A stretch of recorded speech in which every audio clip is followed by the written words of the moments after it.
Olá, pessoal! Sejam bem-vindos ao nosso quarto episódio do podcast Conte um Conto. Bom, no último episódio nós trabalhamos sobre a questão da estrutura do gênero conto.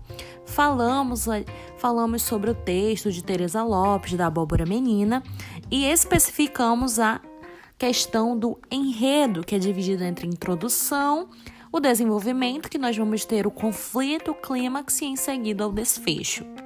Antes de nós falarmos sobre o contexto de circulação do gênero conto, nós vamos rapidamente pincelar sobre os elementos da narrativa que ainda estão presentes dentro da nossa história. Bom, nós temos como um dos elementos da narrativa, na realidade, o personagem. O personagem do conto, normalmente, ele não tem uma grande variedade. Por quê? Já que é uma narrativa curta, então o melhor a se fazer é não se estender tanto ali para descrever tantos personagens. Pode aparecer 2 ou 3, mas não 50 personagens dentro de um conto. Sempre são poucos. Esses personagens, eles são divididos entre personagens principais, que é sobre quem se tratará a história, ele estará ali sempre se fazendo presente. Temos os personagens secundários e também pode haver ou não um antagonista, ou seja, o vilão da história. Como outro ponto do elemento da narrativa, também nós temos o narrador. O narrador do gênero conto normalmente pode ser dividido em 3. Nós temos o narrador observador, que é aquele que está passando pela situação e ele vai contar o que viu. Não necessariamente ele participa da ação. Ele conta apenas o que ele viu, o que ele observou, ou seja, ele está do lado de fora da história. Normalmente os contos eles são elaborados na terceira pessoa do discurso, que no caso é o narrador observador. Também temos o narrador personagem. O narrador personagem é aquele que já participa da história, ele está presente no ato, ele conta a visão dele. E normalmente, quando é narrador personagem, nós não damos 100% de credibilidade a ele. Por quê? Porque possa ser que ele omita alguns fatos que aconteceram ou então que ele acrescente alguma situação à história. Porque é ele quem está contando. Então, se é ele quem está contando, ninguém pode questioná-lo, já que ele vivenciou aquela história. Então, nós não damos 100% de credibilidade a esse narrador personagem.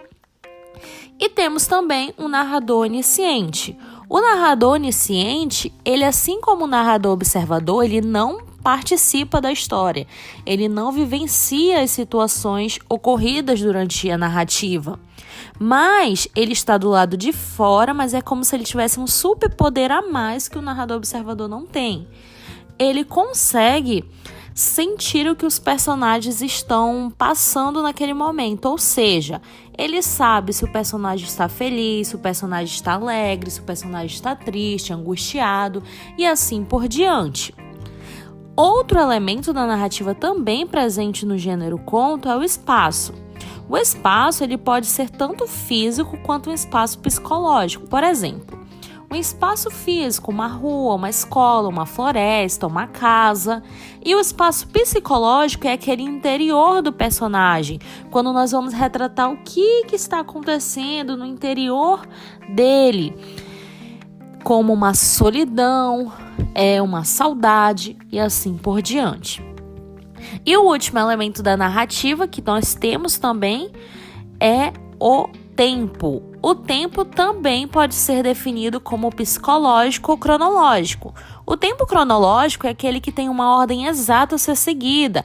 Os fatos ocorrem em determinado tempo que é mencionado na história. Por exemplo, em 1990 aconteceu tal situação, no mês de maio, a menina encontrou o menino, então é especificado exatamente em qual ponto, em qual momento do tempo aconteceu. E já o tempo psicológico, ele não tem uma data definida e também não tem um tempo exato, onde os fatos ocorrem em determinada ordem, como no tempo cronológico. Ou seja, No psicológico, os nossos personagens eles podem ter flashbacks, eles podem ir e voltar no tempo. Uma hora a história se passa no presente, outrora volta à infância com memórias, com lembranças e de repente está já sendo feito planos para o futuro. Então esses são alguns elementos da narrativa que estão presentes no gênero conto.